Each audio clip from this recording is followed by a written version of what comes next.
বিসমিল্লাহির রহমানুর রহিম।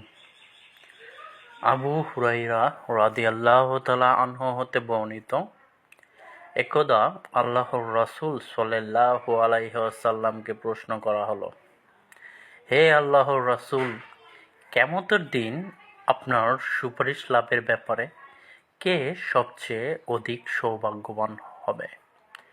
নবীজি সাল্লাল্লাহু আলাইহি ওয়াসাল্লাম বললেন, আবু হুরায়রা, আমি মনে করেছিলাম এ বিষয়ে তোমার পূর্বে আমাকে আর কেউ জিজ্ঞাসা করবে না, কেননা আমি দেখেছি হাদীসের প্রতি তোমার বিশেষ লোভ রয়েছে।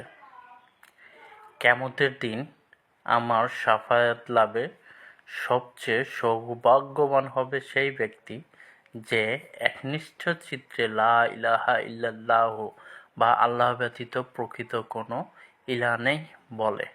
হাদীসটি বুখারী শরীফের ৯৯ নম্বর।